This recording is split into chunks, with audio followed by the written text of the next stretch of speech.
निधी मिळालाच पाहिजे, 100% निधी मिळालाच पाहिजे, न्याय मिळालाच पाहिजे, शासनाचा निधी मिळालाच पाहिजे, शासनाचा निधी मिळालाच पाहिजे। गेल्या 3 महिन्या पहिले जुलै महिन्यात आम्ही आंदोलन केलेलं होतं।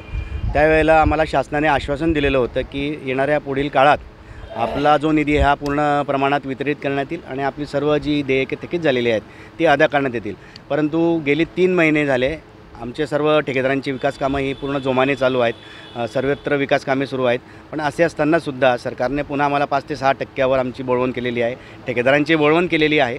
तर आमचं म्हणणं हे आहे की प्रत्येक वेळेला आपण ठेकेदाराशी हा असा दुजाभाव का केला जातो। आता इतक्या कल्याणकारी योजना महाराष्ट्रात चालू आहेत, त्या जरुरी आहेत, गरजूंना त्याचा लाभ झाला पाहिजे हे आम्हाला मान्य आहेत।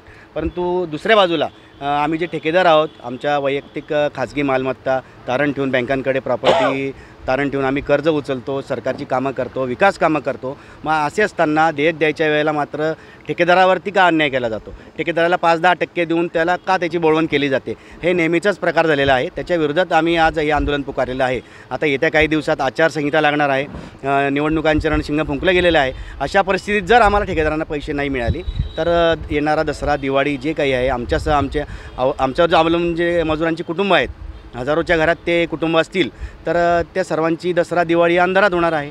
मग सरकारने सुद्धा आमची काळजी घ्यावी।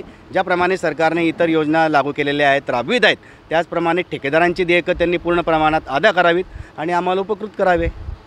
जर ही रक्कम मिळाली नाही, हा निधी जर मिळाला नाही तर 1 ऑक्टोबरपासून तर आम्ही काम बंद पुकारलेलंच आहे। परंतु जर अशातही निधी मिळाला नाही, आचारसंहितेच्या पूर्वी जर आमची देयकं अदा केली गेली नाहीत तर आम्ही ही कायमस्वरूपी कामं बंद करणार आहोत। मग त्यात एक मी जनतेची माफी मागू इच्छितो की ती तसदी जनतेलाही होणार आहे, ठेकेदारांनाही होणार आहे, आणि जेणेकरून खूप मोठ्या प्रमाणात रोष निर्माण होऊ शकतो।